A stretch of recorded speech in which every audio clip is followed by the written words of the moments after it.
Hello, fellow humans. This is Nick, and welcome to another episode of the TFC Audio Project. In our first episode of Shop Talk, Mike and I go over a big issue we face every day in our physical therapy clinic, and that's ankle mobility issues. We talk about why tight ankles are a big problem for the joints upstream, what causes our ankles to get tight, and some easy advice on restoring optimal ankle mobility. No sponsors for this one, so let's get right into it. It's the TFC Audio Project. It's a collective effort. Help people understand their bodies, starting at the feet are the gateway for people to see that there's an issue. You know, a foot conversation is always a whole body conversation. 3, 2, 1, and we're live. Hey everyone, Nick and Mike here from the Foot Collective. So let's start with a good question. Why is ankle mobility important? So why, when you're talking to patients, how do you sell them on the fact that they should work on correcting their ankle mobility? Because it's a big undertaking and it's something that I think a lot of people realize to some extent that they have, but how do you make it relevant to them?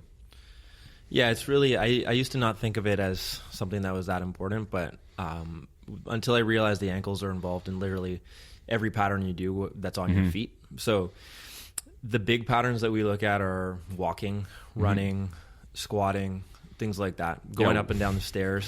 Walking is one of those funny patterns that everyone does every day, and people underestimate, I think, how poorly they walk. And it's like one thing to say, okay, you're walking wrong, but it's another thing to say, okay, but what are the biggest elements that are limiting your ability to walk like a normal human? And I think ankles are one of those things that fly under the radar but are so crucial for everything upstream. Yeah, if you don't have ankles that are actually moving well, it's going to affect your gait pattern. It's actually going to modify your gait pattern, and you're going to have to, if we want to get technical about it, you're going to limit your amount of hip extension if you have tight ankles, because you won't be able to follow through in your stride. That's just going to change your stride length, the way you walk, and things like that. And that's everybody. So that's not like, hey, it's not like you're an Olympic lifter trying to squeak under a heavy snatch. It's like, no, you're walking. So that's everybody. Stairs are another one too. So the biggest complaint I see with a lot of my patients is, when do your knees hurt? And like, well, stairs. It's like the number one thing people say. True, yeah. It says going downstairs. Downstairs always worse than upstairs. And it's like, okay, what do you need downstairs? You need you're basically doing a single leg squat as you go down from one step to the next when you're on your foot there. So you need a lot of actual ankle range of motion. The more range of motion you have, the easier it is for you to get clearance so that knee can actually track over your knee or over your ankle a little bit, and that gives you clearance on your knee, so you're not just pressurizing your knee right away every step you take. So it's like, okay, well, stairs, a lot of people need to do them. Most people. Walking, people need to do it. So right there, you've got two things that like pretty much, high percentage of the population needs to do every day. So that is a big reason why ankles are important. And I would link it upstream to usually the knees, right? If you have knees that are painful, sore, irritated, arthritic, whatever's going on at the knees, the two ways you can buffer that right away are getting your hips and ankles moving. So ankles are one of the downstream components. Yeah, like having ankle mobility is essentially a buffer to allow your knee not to get overloaded, right? Like if you're doing a shallow pistol every time you go downstairs, whatever range you don't have at your ankle in terms of dorsiflexion, bringing your knee over your toes, is all of a sudden putting more load on your knee joint. And I think that's, everyone these days complains, oh, I got bad knees or I got grindy knees. It's like, well, your joint's not designed to be overworked to the point where the cartilage wears down and you develop this osteoarthritic knee. The human body's designed to function very well and not break down for, as Kelly Stratz says, over like 110 years we're supposed to last for. So why are we wearing through all of our joints before we're 50? It just doesn't make any sense. And I think ankle hypomobility and its effects on everything upstream clears the air on why that might be happening. And then if you look at even gym patterns like a squat, I would argue the squat is more than a gym pattern. Is actually more so of a human life pattern. But for example, there's always the argument, you see it on Instagram and all over the place, like, can your knees travel over your toes? Yeah. Or right, and that's just like, okay, well, the caveat is, do your ankles move well? Because it's like, that's a real question. Yeah, it's like if you're because everyone's debating, can your knees travel? Well, it's like, okay, how much ankle mobility do you have? Because if you have the appropriate ankle mobility, then yes, it's fine, because then you're loading up your ankle, you're not loading your knee. Yeah. If you have zero or shit ankle mobility, well, maybe that's not a good idea, because you're probably forcing your knees in the sagittal plane too far, and maybe overloading that knee quad patellar tendon component way too much. for lack of ankle mobility. So again, it shows up in other things like that, lunges, squats. Everybody who goes to the gym wants to be able to do some of these things. So it's going to help a lot of people if you just get that ankle range of motion back. So I think another good question is, how do you know, for people that are listening to this, how do you know if you have tight ankles? Well, number one, if you spend the bulk of your day with a shoe that's got a higher heel than forefoot, you can pretty much guarantee that you have some sort of restriction at your ankle. A good test for ankle mobility that I use in terms of just a functional test is the squat, a barefoot squat without your feet turning out, spinning way out. There's obviously multiple reasons that people have for not being able to do a squat, but what I see as a big one is if they feel like they're going to fall on their ass or they have trouble getting any depth, it usually means that they're doing a much more quad dominant squat. And I think a big factor for that is if your knees can't actually come forward and from your ankles being able to articulate, you reach basically a ceiling of how, you reach a limit of how deep you can squat. A lot of times I find it's because of ankle mobility restrictions. It can be the software of your brain just not knowing how to do the squat pattern, and I think that's a big factor.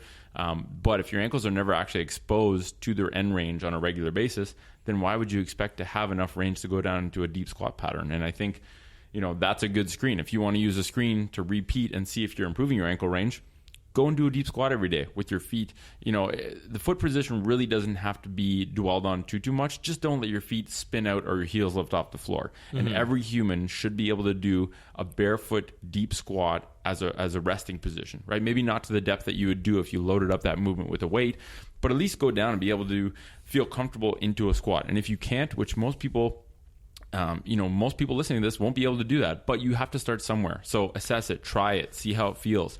And then the test is always the intervention too. So it's like, if you can't do it, okay, well now how are we going to do it? You can break things down more than that, but the end goal, once you can attain that squat, would be to use it like every you day. say, just use it more, use it every day, and expose your ankles to that, and then the test becomes the intervention just by going there. If you clean up your ankles to the point where you have a functional squat and you use that functional squat every day as just a routine, like make it as routine as brushing your teeth, you're not going to mysteriously lose the ability to go into that position, right? Like you don't magically stiffen up overnight and not be able to do that position, but it takes work to be able to get there. And it's really not that complicated. It's fairly simple, but it's not easy, right? There's a difference between simple and easy. And I think, if you spent 30 years never going into a deep squat or exposing your ankles to that end range or wearing heeled footwear, it's going to take you some time to open up that area. Not 30 years, but definitely not a week. So I think people just need to be patient. And I think a lot of people are working on their ankle mobility. They're not given the right direction on how to do it. So we'll talk about how to get on kind of a systematic approach to cleaning up your ankles. But also just embrace the fact that improving is progress. It's not, don't expect perfect ankle mobility in 2 weeks. So this deep squat would be one way to test it. I think another, like clinically, I like using something to actually put a number on a paper, ideally. So the knee to that wall would test. be more of like a knee to wall test, and without going through the nuances of that, you can find that. Well, I think it's kind of important. Like we go through that in our seminar, and we take a decent amount of time because I think a lot of people, even clinically, physical therapists or anyone using that test, do it, but they don't do it to a level that you have to be extremely precise in where you look for. Because people will cheat, right? People are trying to show you that they have as much ankle mobility as possible, even if it means collapsing through the midfoot or collapsing through the arch of the foot. So very simple test. Make sure your knee is going over your third toe, and don't let it collapse inward. And then the knee to wall test in a nutshell is go up to a wall, put your foot down perpendicular to a wall. Make sure that your heel doesn't lift off the floor, and lunge your knee forward over your third toe until your knee can just touch the wall without your heel lifting up, and gradually move your foot further and further away until you can get a distance where your knee just touches when it's tracking over your third toe, and then you measure the distance from your toe to the wall. And that's your starting point. And what are you looking for? You're looking for symmetry. Is your left similar to your right? If you have a history of ankle sprains on one side or you have hip issues on one side, expect that side to be less. And there's really no, you should have about 10 centimeters, maybe more, but there's no magical number that people should have. Gray Cook says 35 degrees of ankle mobility is what you should be looking for. And if you don't have that, it's your biggest problem until you deal with it. And I think that holds true. Just like we talked about before, if you don't have that, your knees pay the price. It usually is an indicator of hip problems. So measure it, quantify it, whether it's with the knee to wall test or whether it's with even a barefoot squat, and then reassess that over time. That's your marker of improvement. And I think measuring it in the loaded positions, like those are two ways of actually measuring ankle mobility when your body weight is going through your ankle. Yep. And that would be distinguished from, let's say, using a goniometer and measuring somebody when they're on a treatment bed. So you're not going to be able to, measure them as effectively, because the ankle, in essence, really can only reach its end range when you actually load it. And actually, that's where it's most functionally seen. So your ankle matters when you're going downstairs or walking. It doesn't matter in an open chain when you're trying to pull your ankle towards you. So it's very the point is just load your ankle and see measure how far. It under load. Measure it under measure load. Under load, and then test it in different positions under load, so you can actually see not only how is the ankle in isolation moving, but how is it working with the rest of the body. So the squat is another simple example of that. Again, because it incorporates other things, we've got to talk about hip mobility and all the other stuff like that. But what is your ankles doing in this global pattern with the rest of the body as well? So let's talk about what. We just talked about how so many people have locked up ankles and some of the consequences and how to measure it. But let's talk about what actually causes ankles to get locked up. Because, I don't know about you, but when I see it in clinic, it's like at epidemic levels. I almost see zero functional ankles, put it that way. Mm-hmm. And some people are quicker to respond than others, but it's a big problem. So what are the main elements in terms of what creates the ankle mobility dysfunction? And I think two of the big ones that we can elaborate on. Number one is the footwear problem with every shoe. Every friggin' shoe out there has a heel lift. Doesn't matter if it's obviously the biggest exaggeration of that is a woman's high heel, which has a massive elevated heel on it. But a guy's dress shoe isn't that much better. Running shoes all have a heel lift because they're trying to wedge a huge amount of cushioning under the heel, which, we'll cover the effect of footwear on running in another Shop Talk episode. But if you walk around on a ramp all day with your toes slightly pointed, you're negating any work that you might be doing to open up your ankle. So you're almost that's a disadvantage right there. So if you're looking to improve ankle mobility, or if you have any issues around the foot and ankle, and I would argue upstream at the knee, then you're doing yourself a disservice just by walking around with on a ramp. So just like that is a quick and easy way to now. There's the argument that if you're used to walking around on ramps, let's say you're used to wearing high heels for 8 hours a day in your career, and you've been doing that for 10 years. The question is, can you stand and be barefoot without those? Yeah. Right? And if the answer is yes, then I would argue that right away you can start spending more time barefooted. And if you can tolerate flats, because a lot of the women who wear high heels, I'll see them in clinic and they'll be like, well, no, some days I wear flats and some days I wear heels. Mm-hmm. So they have a tolerance. They have a tolerance to be without that heel lift. Because that's what everyone says is like, well, you might want to ramp them down very slowly, and you might have to, but a lot of times you don't. You need to just automatically.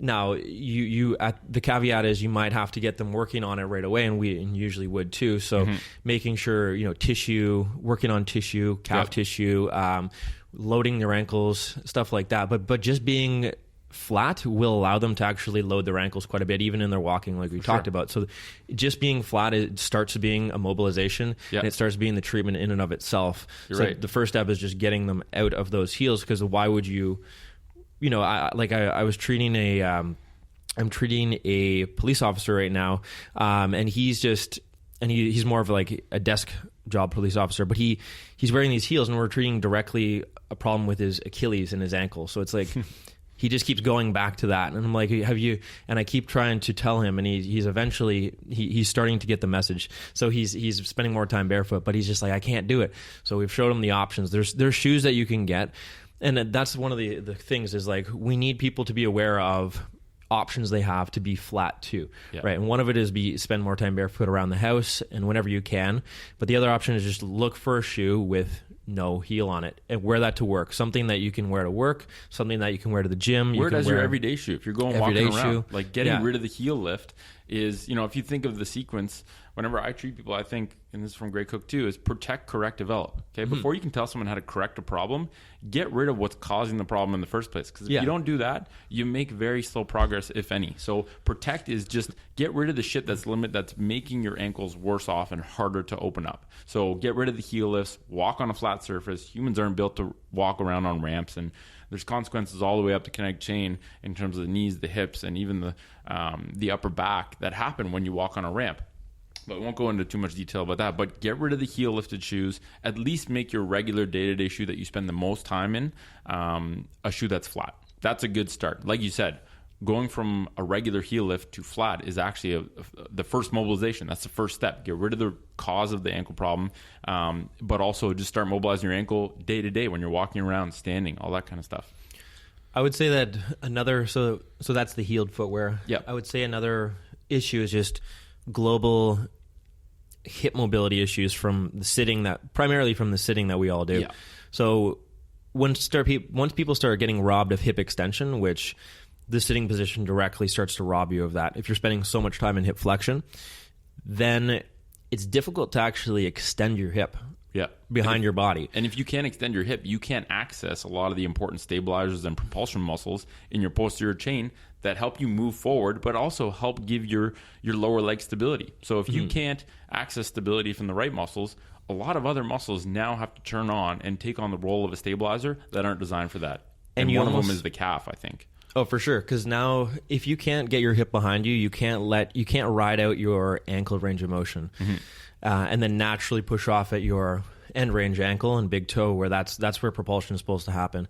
So a lot of people are actually prematurely pushing off and prematurely propelling, and what that's doing is, and that's to make up for lack of hip extension. So now they're having to use their foot in a premature way and calf to actually shoot them forward in space, along with their hamstring upstream. So it's like, not only that, they're actually using their calf way more than they should, and they're not letting their ankle ride out as much as they should because of their hip. So that global hip stiffness is going to trickle its way all the way downstream and start to affect the ankle as well. So if we break that down, stability and propulsion. If your calf all of a sudden has to act as a stabilizer and constantly be turned on, it's going to get tight. So that's number one.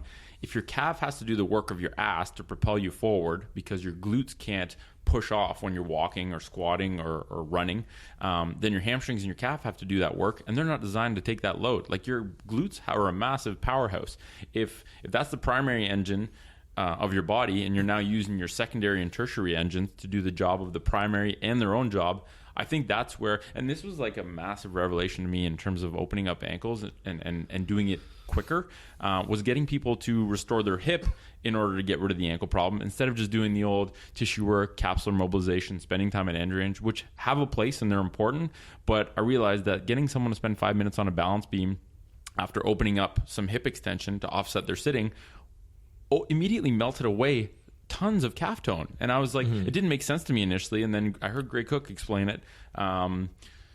And he said, your hip may be what's driving your ankle tension. And when he explained that and said, get someone to walk back and forth on a 2x4 for 5 minutes and see what that does to the ankles, I know in myself that was the biggest difference maker, because I was working on my calf tissues, stripping out all the calf muscles, a couple minutes per side, twice a day, and then spending time at end range, and it was improving, but it was improving slow. When I started tuning my hip stability and getting my hips extending even more, my ankles immediately opened up so that I could go into a deep squat position for like 10 minutes, no problem. And so I think that's one thing that people aren't working on. We get so caught up with doing the tissue work and the muscle resets, we don't look upstream to the fact that the hip might be causing the problem. So that was a big one for me.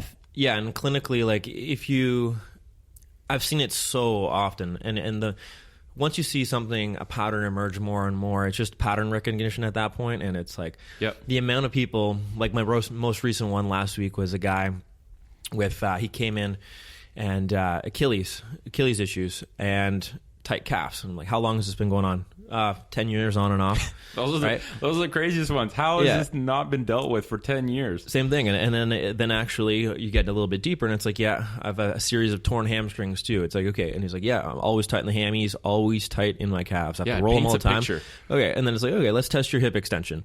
Hitting a wall. There's negative hip extension, right? So that pattern I've seen emerge so many different times that that it's just like, okay, you need to get your ass involved. You need to get your hips extending. You need some help there, because then you can ride out and let the other things just do their job and not have to overwork and not have to prematurely propel you forward in space as you're walking, running, things like that. And your body uses the mobility that you have. So you can't, you know, if you open up an area and improve the hardware to the point where your hip joint can actually extend, your body's going to, you know, with a little bit of consciousness, your body's going to use that in patterns like walking. And that's what solidifies it and actually further improves it. You know, we talk about walking in the seminar as being like an exercise, a skilled movement that you can work on. And it's so true. Like, you can go for a 10-minute walk and blast open some hip extension and offset 3 or 4 hours of sitting if you know kind of how to be mindful and aware of what you're doing. But yeah, it's even great for the ankles too. Like we said before, just walking around. If you're riding your hip and ankle out in the walking stride, it's really, really good for just opening up ankles, like 10, 20 minutes of it.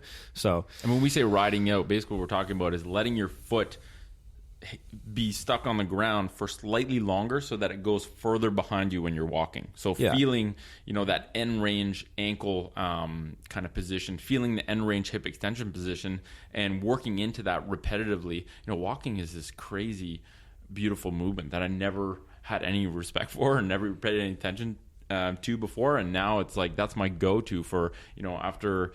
You know, when we got back from China on that flight, my hips, I felt like I had 9-year-old hips. And just to walk through the airport, you probably look like a goof trying to really almost power walk and thrust through your hips. But after like 2-3 minutes of that, your hips are significantly different. There's still work to do, but you've opened them up to the point where your low back's not going to get destroyed by just trying to move around. So, and on those 2 points, so we've got the footwear problem, the hip stiffness, lack of mobility problem. I mean, the biggest thing is like those two things and other things prevent you from loading your ankles at end range. So I'd say that's like the third thing is like lack of loading at end range. Yeah. So that shows up in multiple different areas, like in the walking pattern we just discussed.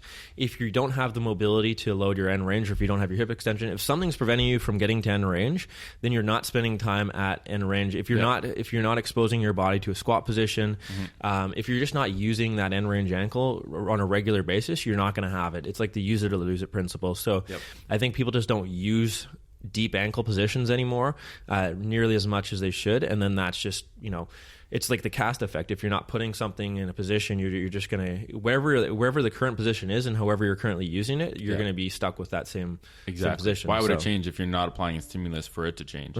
So let's go through. Okay, let's put this real simple for everyone listening. If you have a pen and paper, jot these brief notes down. It's gonna be super brief, but here's an algorithm that we've been using. You know, kind of like this archetypal algorithm of how to restore ankles. So number one, before everything, protect. So get rid of the heeled footwear. Spend time either barefoot or in shoes with a 0 drop. Every shoe that we have at tfcshop.com has a 0 drop, and it's going to stay that way forever because there's no need to have a heel on your footwear. So number one, ditch the heeled footwear. Number two, address your hip. Okay, look at the hip and say, you know, if you spend over a couple hours a day sitting, which is super easy to do, right? Like most people sit for, when I actually go through with patients, how much sitting do you actually do? And I break it down. Okay, do you know that driving is sitting? Do you know that eating a meal, at a meeting, at work, on the couch at the end of the day? Like this is all sitting at 90 degrees usually. And people underestimate how much they do. So if you're sitting a ton during the day and your hip is spent to 90 degrees, it really likes to be there. It doesn't let you get into that extension position. So address the hip dysfunction in terms of not being able to extend your hip. And then start to work right after you work on that. And there's some videos at tfcshop.com. One of them is the kneeling hip stretch that we prescribe to open up the front of the hip. So work on extending your hip, then work on some stability work. So walk back and forth on a 2x4, on one of the TFC beams, on anything that challenges you to just kind of move in a way that your feet are one in front of the other. And the only way that you can not fall off is by recruiting hip stabilizers. So that's number two. And then make sure you're using those patterns. And then you're you know, another big one that I've been doing a lot more is spend time at end range. So load your ankle at its limit for 5 minutes a day. It doesn't have to be 5 minutes together. It can be broken up. But after you've ditched the heel lift, you've worked on your hip extension, you've worked on a bit of hip stability, spend time at your limit. Spend time at end range. And that can be going down into an assisted squat where you're holding on to something to stop you from falling back. But spend time at your limit. And I would say, like, to add on to that, choose a position. Like you said, the squat is a great one. I do these like pistol variation positions too, but just choose a position, and that turns into the that test. So it's like, if you can get into that position, if you can't get into the position, work towards getting that position. Yep. However means necessary. And you might the have test to becomes your maintenance. Yeah, basically. and then it's like, hey, if you can then get to that position, then just go into the position daily. And it's like, hey, if I can't get into that position today, or it feels really stiff because I haven't been working on it for a week, well, we have some work to do. But if you just simply get in that position every day, that puts the desired joint at end range. In this case, it's the ankle. Then that's again spending 5 minutes there, even spending a couple minutes there. But that's a good number. Just spend some time at end range, or spend some time in this desired position to make it more specific. Yep. And the end range position can change over time. And again, there's so many different ways you can actually work on your ankle. So we don't want to get too caught up in that. But it's like, choose a position, work on it, spend time there. Yep. And we didn't mention tissue work, but it does have a place. You know, if when you go down to the squat, you feel a ton of tension going through your Achilles or into your calf, or they're just rock hard, getting in there with a softball or a lacrosse ball or however you want to do it, but getting in and doing some tissue work into the calf to reset, all you're doing is trying to open up a little neurological window where the muscle's a bit less tight. And then take advantage of that by putting yourself at end range or working into a position. So it's all part of that kind of algorithm. Ditch the shoes that have a heel lift, work on your hip extension, work on your hip stability, reset some of the muscles around like into the calf, and then spend time at end range. And really that's, pick what you want to spend on your body every day. That's what I tell people. It's like, okay, how much time are you prepared to commit to working on your body? Because I'm not going to give you an hour's worth of exercises when you only want to spend 10 minutes. So, okay, you want to start with 10 minutes? 1, commit to doing it every day. Okay, you brush your teeth, you take a shower most days, every day, usually, because it's not an option. It's something you need to do. Just like eating, just like drinking, just like going to the bathroom. Put this into that category and it gets done. And just give it an honest effort for 2 weeks is what I tell people. I'm like, don't believe me that this is going to be effective. Do it, screen it, test it, see if it works. If it does, keep going with it. And then I'll give you a metric for where you want to work towards. And once you get to that position, once you get to a bodyweight squat, 2 fists widths apart, without your heels lifting up or your feet spinning out, then you just have to use that every day. And then it becomes a lot easier, because then we talked about the walking. If you're mindful about your patterns and you're using your range, going down the flight of stairs is using your end range ankle. Walking is using your end range ankle. Squatting is that. So everything becomes that. So it's just like the harder part is actually achieving that, but we know how to achieve it. You just got to chip away at it. Your tissues will change, and then you just got to use it. So then it becomes simple, and that goes for every other joint in the body too. Exactly. But yeah, and part of that is like the consciousness, the mindfulness of doing it, being aware of how you're actually doing these things, because that's where the software comes into play. Because if you open up everything and then you actually go back to and revert to your old patterns, then you might be not taking advantage of that new window of opportunity. So it's just take advantage of everything you gain by using it mindfully, and then the more you use it mindfully, then you can become less mindful of it once that becomes your normal software pattern. So. And just think about how you're moving in general. I mean, the ankles are one part, and I think, like we said before, they're a very important part because a problem at your foundation is going to give you big time problems upstream. But think about how you're moving. No one thinks about their movement in terms of, okay, am I moving like I'm supposed to? Am I even thinking of what my different body parts are doing when I'm moving? And it's not to say that you have to do it all the time, but a big part of training, we get so caught up in doing these zombie patterns in the gym, like going on the treadmill or Stairmaster or doing bench press or whatever it is, which there's nothing wrong with those movements, but that's really a small subset of movement, right? Like exercise, the way we think of it now, is a small subset of the massive pool of movement that we're designed to be able to do, and we're designed to do on a regular basis in order to have a healthy body. So think about how you're moving, reframe how you think of simple things like walking, going downstairs, turn going downstairs into an ankle mobility exercise. And I think some people, I've had some patients that are like, yeah, I actually thought about how I was going downstairs and I actually feel my ankles now. I actually can work into my ankle mobility every time I do steps. So I purposely do steps certain parts of the day when I don't even have to, because I actually enjoy working on it. Yeah. And I think it's one of those things, I'm sure you've had these moments with patients where they come in and you say, okay, let's see what your squat looks like. And say, well, I don't squat, it kills my knees. Say, oh, let's just see what it looks like. You see their squat and it doesn't surprise you at all that their knees hurt. And in 5 minutes of just teaching them how to think about their movement a bit more, they can squat without pain, right? It's not a pretty squat. Maybe it's not a perfect bodyweight squat, but it's a squat where they no longer have pain, and all you did was shift their brain to think about using their hip a bit more and knee a little bit less with simple cues. And I think that really opens up people's eyes to say, oh my God, this, I can actually work on this. I'm not doomed to having knee pain forever. And we often tell patients, someone comes in with advanced osteoarthritic knees, I'm not a miracle worker. Like, I'm not a wizard that can put a wand over your knee and fix it. We're not going to change your knee joint. What we're going to do is take away the reason the knee joint's breaking down, right? Change how you're moving to use more of your hip, less of your knee. It stops the arthritis from progressing, hopefully. But it also, more importantly, without changing someone's physiology, without changing that arthritic knee joint, you can get someone out of pain. And that's super powerful. And not only, we're not getting people out of pain, we're just guiding them on the way to get out of pain, right? Because, I think you'd agree with me, the physio industry is riddled with people that are claiming to fix people, and none of the onus is being given to the patient to say, listen, I'm going to educate you on optimal movement and how to work on your body, but you need to do the work every day. Tell me how much time you want to spend on it. I will give you the best stuff that I know to be effective, and just work on it. That's the thing. And in terms of like, everyone's knees hurt these days. Like, it's just an epidemic. So I wish the hip hurt a little bit when people's hips started to break down, because everyone's hips are fucked up and their knees hurt and their feet hurt. And their ankles too. Like, I would say that ankle is one of the silent killers, right? I agree, because you don't get pain there a lot of times. You don't get the pain signals at the ankles themselves. Everyone's knees hurt.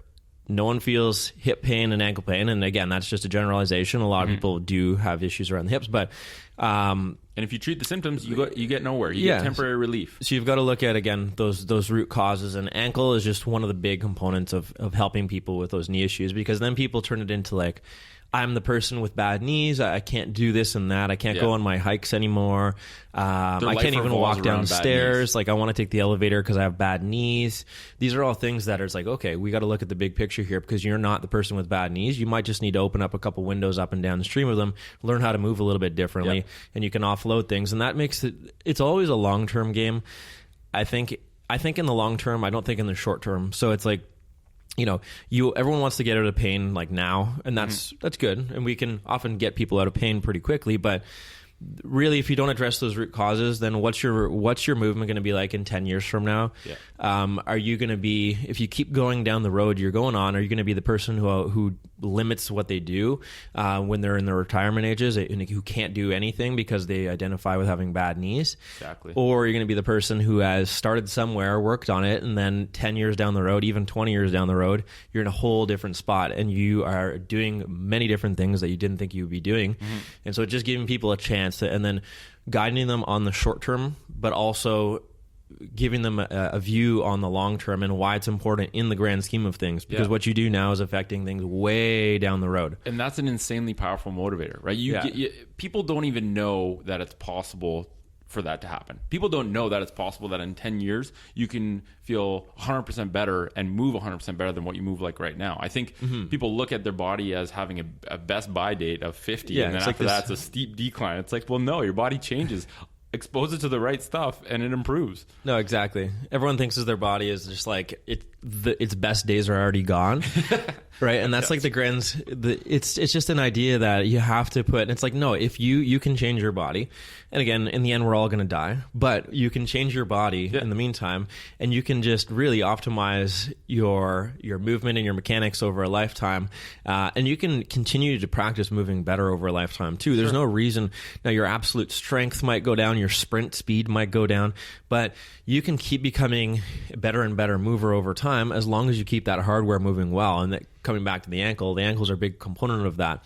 And let's face it, even when you're in your 80s, 90s, like, your ankle mobility matters. Like, your overall mobility matters more. Your overall mobility matters, because even if you're just going on your daily walks or if you like to hike when you go on trips, like, these are like little things that can make a huge difference in quality of life for anybody, but especially those people who want to keep active over a lifetime. And I would say that, like, looking at that long-term approach too, your ankle mobility issues that are starting now, if they keep going and they're affecting things, like, your quality of life is what really matters in the end. And if you in 30 years from now are not able to do these little things that make a huge difference in your quality of life, then that's an issue, right? That starts to affect your mind. It affects everything. And I would argue that it starts to, it's one of the many aspects that would lead to things like, to be honest, dying earlier, right? For sure. And having a shittier existence until the point, like, we should be, when people get older, when people, work their entire lives, and kind of push their bodies to the limit to earn enough money that they can, quote unquote, retire. Everyone sits. Everyone sits when they retire. When they stop working, what do? They sit, they read, they sit, people need to move. And I think that's a big reason why there's such a flood of mental health problems. Like John Ratty's book about movement and mental function and how it affects the brain.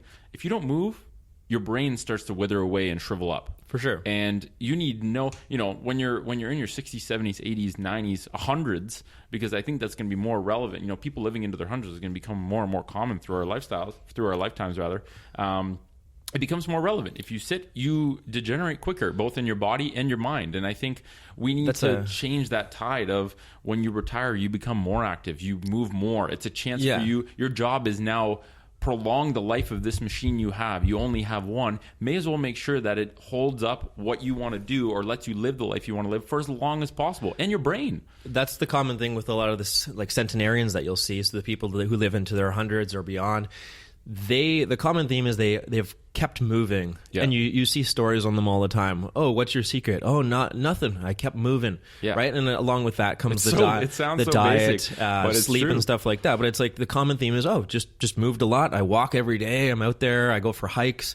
And that's what you need to do. So if you're limited by trickling all the way back to your hardware, if you're limited by your joint mobility, if these arthritic changes that are starting to happen, the way your actual joints and your mechanics and your physical vehicle works matters a lot, because that's going to allow you in the future to be able to use that vehicle.